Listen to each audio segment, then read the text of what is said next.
again. The whirlwind. Eros.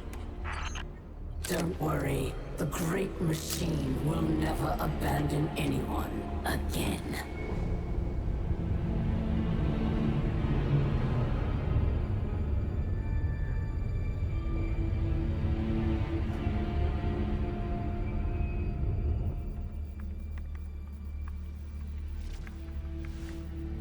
It's leaving. The Traveler is leaving.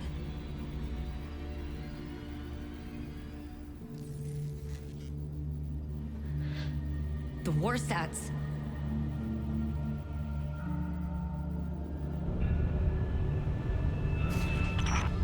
Aramis, please do not do this. If you care at all for our people, if there is anything left in your heart,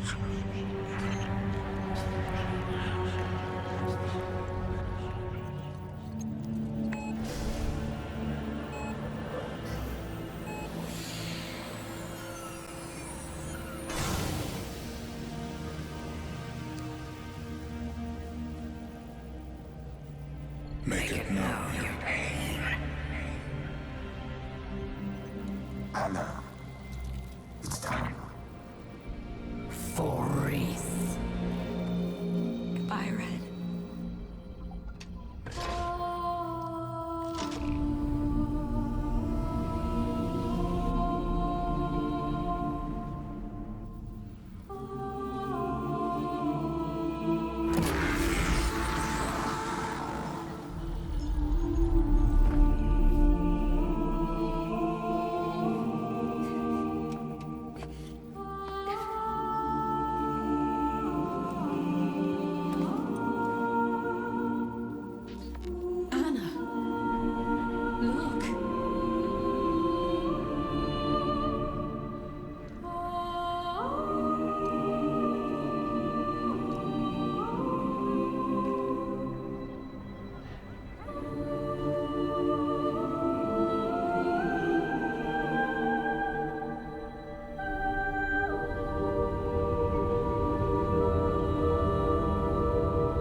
Why does it not flee? Because it has nowhere else to run.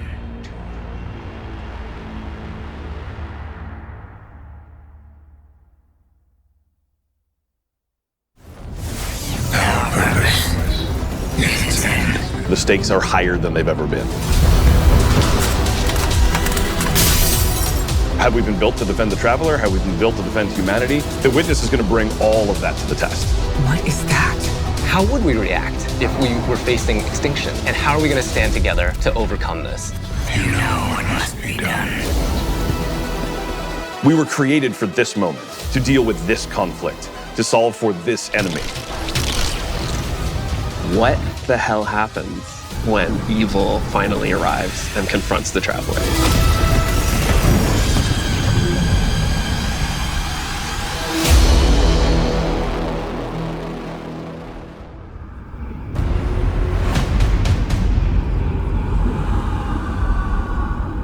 The Traveler is threatened.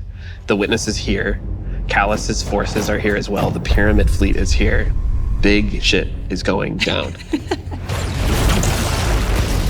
Lightfall should feel like you have stepped into the middle of an active war. One of the values that we really wanted to push was making sure that you felt like the tip of the spear. You were the one who is initiating the action. You were the one who is taking control. You were the one who is attacking things. What this tone gave us the chance to do was to really surface the friendship, the camaraderie, the connections that we have to each other.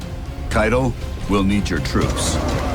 If the end of the universe is coming, what do we have left other than each other?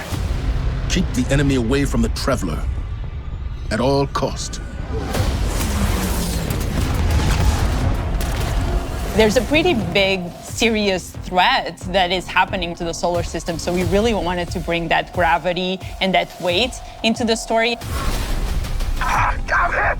In a major way, what we're doing right now is we're both setting up the finale for the Light and Darkness saga. We're pulling the Witness into the frame for the first time. The big question has been, what does it want with the Traveler? What will happen when it finds it? And in Lightfall, it does find it. I feel like the Witness is so drastically different from any other antagonist that we've had in Destiny in the past. You know, a lot of our Destiny antagonists are like kind of over the top and theatrical in their own way. And then we have the Witness, who's just so reserved. It's all about control with the Witness. The Witness is here to finish what the collapse started. Now, there's Callus, always been power hungry, in it for himself. He's now signed on as one of the Witness's disciples. We're seeing Callus go through a transformation and emerge as something new. My semblance matches my inner beauty. The odds are stacked against you. The Witness has arrived. We got Callus. Everything's under attack. How do we deal with this? And then you find this thread. We knew we wanted to do another darkness power in Destiny. Are we gonna do what everyone thinks we're gonna do? Are we gonna make like poison? No. We're gonna do something that you'd only find in Destiny. We're gonna go talk about this thing called Strand, and it's the web of life. What does it mean to have a cosmic web that's connecting everything around you? How do you actually make that like an ability? How do you make that like a power? It's something that doesn't actually exist. You can't just point to fire, electricity, or ice. Coming up with the idea of the strings, the strands lighting up the world. I think that was when everything kind of started to come together. Strand is unlike any of the powers that we've gotten before. We didn't get it from the Traveler, we didn't get it from the Pyramids. It is a power that we find is unlocked within us as Guardians. When you pull on that thread and you start manipulating that web, you can do some really powerful things. We have some exciting player class fantasies coming up with Strand that we're introducing. So we have the Hunter Threadrunner, which is going to introduce this threaded spike. The Hunter Super Silk Strike, it's this kind of rope dart. You're constantly moving, constantly attacking. It feels fluid. It has an amazing style to it. It's just something we've never seen in Destiny before. And then there's the Titan Berserker, and the name is pretty fitting. The Titan Super is Blade Fury, where you weave these giant blades onto your hands. You have a melee attack that you can kind of combo indefinitely, and then you have your heavy attack, which sends out these suspending waves. And then there's the Warlock Broodweaver, the mastermind of the minions that we call the Threadlings. The Warlock Broodweaver Super is Needle Storm. You create 3 sources of power, and then those then get launched out, and then those fly through the air. When they hit an enemy, they'll explode. When they hit the ground, they will then charge up and then turn into Threadlings.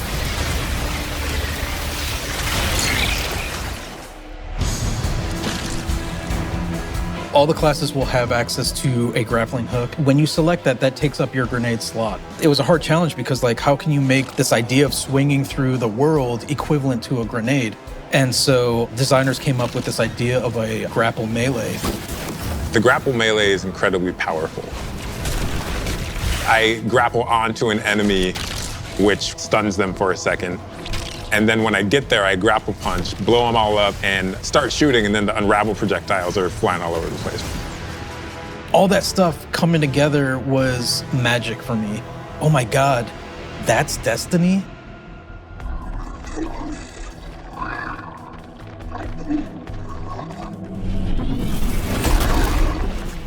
Neomuna has existed for hundreds of years. It branched off from Earth during our collapse and shut off any communication. So they've been secretly existing on Neptune for a very long time and keeping themselves safe. It was amazing to see how the concept artist made all of this beautiful art feel really fresh and new, but also a part of the Destiny universe. When you think about how to design Neomuna, like what's the architecture like? We're thinking of a lot of aerodynamic things, fins and sailboats. That informs sort of the architectural form language that kind of looks unlike anything we've ever seen before. The high winds, strong pressure. We have that beach area, where we show the sand is made out of diamonds. The whole terrain is following up into the beginning of the city. The color, the graphic design, the vibrancy, and yeah, there's some mysteries in there. The cool thing about Neomuna is that it's like this big neon-soaked city, but it has quite a spectrum of different environments. I think my favorite absolutely is the Thrillodrome. It is an arcade lost sector, and I think we can relate to spending our days in a sticky arcade playing games with our buddies. I'm also so excited for people to see the puka pond with all of the pukas that have been like such a mystery since Beyond Light. And then on the other side of the city is Callus's ship. The Typhon Imperator has landed square in Ahimsa Park. You see that the city is indeed kind of in shambles in parts. There's smoke, there's explosions in the air, and I just go back to the teamwork of everybody getting into a room and thinking like, what can we do to make this feel high octane, very explosive, and familiar?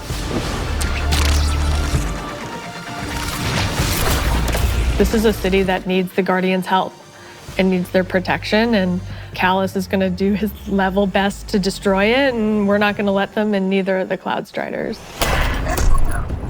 There's a lot new about Lightfall.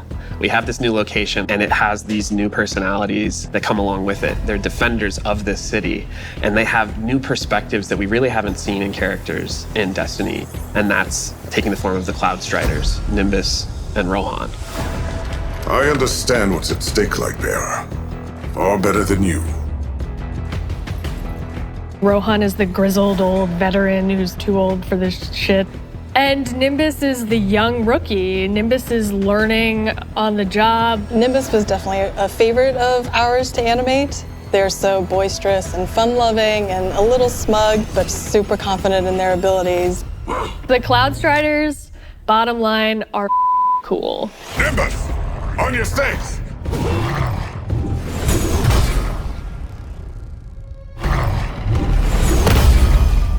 We want the Tormentors to be the most scary unit that you've ever fought in the Destiny universe.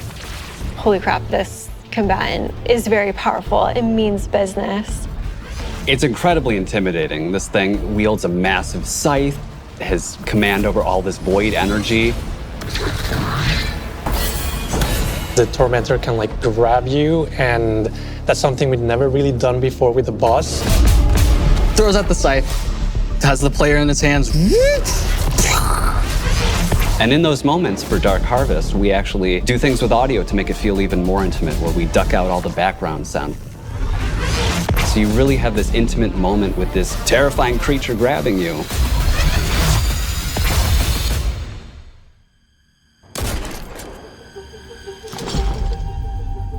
Lightfall and Season of Defiance are two sides of the Destiny coin. And so on the Lightfall side, we have crazy neon cities going on an adventure far away, sort of bombastic action fantasy. On the Season of Defiance side of the coin, it's a story that's much more closer to home. Season of Defiance is about the ground war on Earth.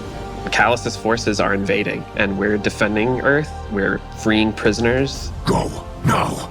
We're trying to protect the last city, but much more directly and under much more threat than we have seen in a long time. You're working with Petra, you're working with Devram, you're working with all these people that you know that are close to home and that are battling for the real thing you're trying to save.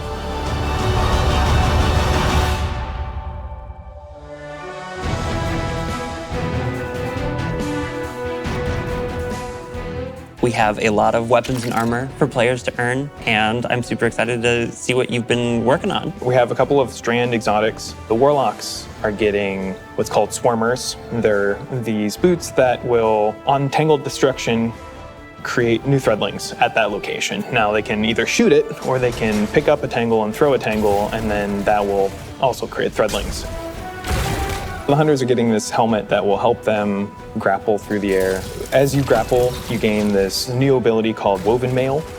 and it's reducing the incoming damage except for headshots. The Titans get boots that will augment an aspect that they have. The aspect itself will just send out a wave that will suspend enemies in front of their barricade after casting it, but the boots will split it up into 3 waves. Whenever they spend an enemy with these boots on, they also gain woven mail. So pushing the front line further and further by being tanky. I have been caught by those boots a couple times in our playtest.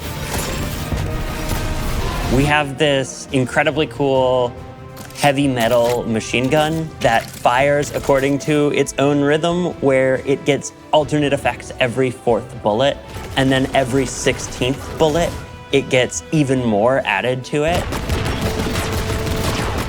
So we have this pistol that will use advanced technology to find your enemies. And so suddenly you're not worrying about aiming, you're really worrying about surviving during the lock-on time. And it opens you up to consider your movement more than your aiming. Being able to lock on to multiple guys in your field of vision and then just obliterate all of them was, I think, a moment where I kind of went, whoa.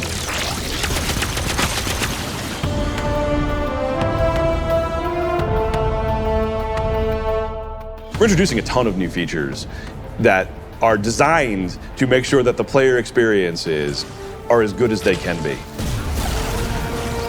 I think one of the things we're most excited about are loadouts and what we're calling build crafting 2.0, which is the system of both, hey, let's make it more understandable to how you make a build, and then let's allow you to save that build and quickly swap between them. When we started the process of figuring out how we are going to improve build crafting, one of the things that we knew we needed to do was make it easier to go from, I have never done any build crafting, to I'm really engaged in this system. When we engaged with the UI team and we said, we need to improve this experience, they came back with, well, what if we did a build management screen and let you see your whole build on one screen? It's all in one place. You can see it, you can read it, you can learn. And that coupled with our Guardian ranks, that's gonna come in and basically be our first ever companion to every single player. Guardian ranks is our answer to what should I be doing in Destiny if I want to get better? You have this track that tells you what you should be doing. We're really excited for players to start diving into that system along with accommodations, a way to finally say thank you to players that you've been playing with. We think all of this stuff is coming together to bring this more cohesive relationship between our players. When we think about the future of Destiny, we think there's so much more to discover. We're just on the coast right now. We want to get into the heart of this continent. We are walking to our 10-year anniversary of Destiny, and Destiny being such a core part of our players' lives. We just want to keep building Destiny. We've been talking about this antagonist to the Traveler for so long. In Lightfall, we get to spend time with the Witness in a way that we haven't yet. We're paying off storylines that have been coming together and been building for years. More questions will certainly arise. We have this finale with the final shape that's coming right after Lightfall, where we're closing down the Light and Darkness saga. But Destiny is far from over.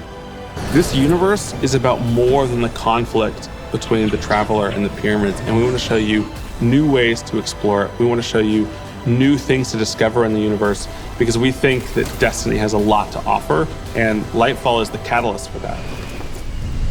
It's high stakes, thrilling action, all at the same time, pushing the Destiny story to places it's never been before.